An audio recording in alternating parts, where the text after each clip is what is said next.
What does America mean to you? Way my dad made it sound, we were something special. The glue that held it all together. More than a nation. A symbol of freedom and hope. We could bring it all back if we kept on making deliveries and connecting people. Sure of it. Hey folks, today we're talking about Death Stranding and why you should give it a shot. By now you've probably heard something about the game, and if it sounded interesting to you, you should just give it a shot. Make up your own mind. Don't worry so much about the reviews. It's definitely a different game, and that's why you should try it, especially if you believe in games or experiences that can possibly leave a lasting impact on you or change you as a person. You want to find different and interesting experiences. Otherwise, your brain just shuts off and goes on autopilot, and it just washes over you. So there are two things that really make the game a little bit different. It's the core gameplay and also the multiplayer aspect. So we'll talk about the gameplay first, and then it answers the question: what is Death Stranding? And I think the most accurate way to describe it is it's a hiking simulator / delivery simulator.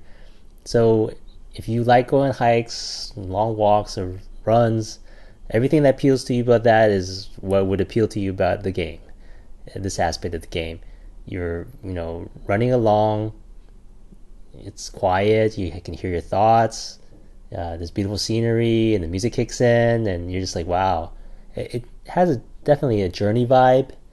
You could argue Journey is skiing on sand and then later flying through the air simulator, and occasionally you have music and you see people that you can sort of communicate with. It's kind of like that.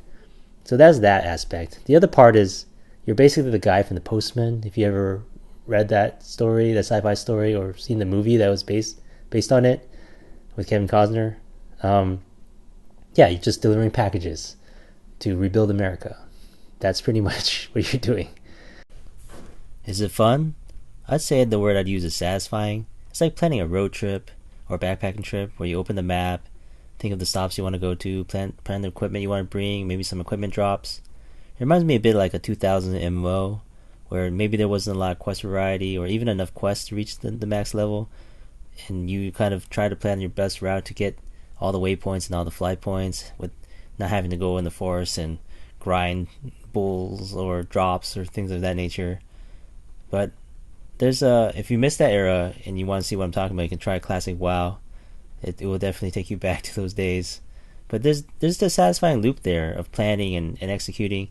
As long as you're not trying to rush through and reach the end as fast as possible, I would definitely recommend the best mindset for a game like Death Stranding is to slow down a little bit and invest yourself in the process.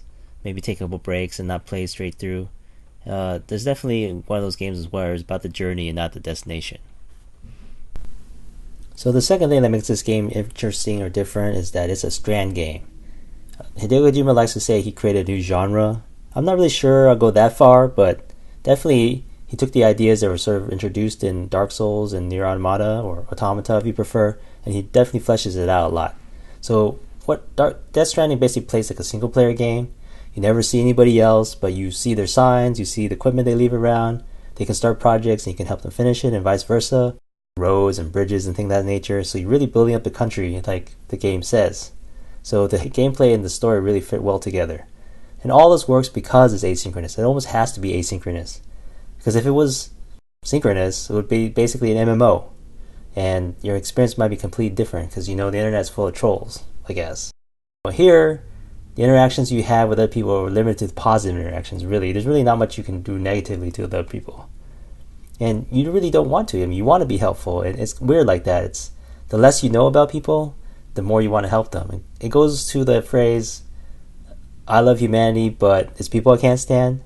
So I guess if you know about people and you just don't like them, you won't want to help them. But here you don't know anything about them, so you want to help everybody. Anyways, I'm still playing the game. I guess personally for me, I like to play it in chunks. I don't know if I can sit there and play 20, 30, 40 hours of these sort of delivery missions. It's going to take me a while, and that's fine. And I can understand if you're still on the fence about it, and you're like, I don't know if I want to spend $60 on a game that either won't finish, or will take me forever, or I might not like. So, wait for a sale, rent it, borrow it, whatever.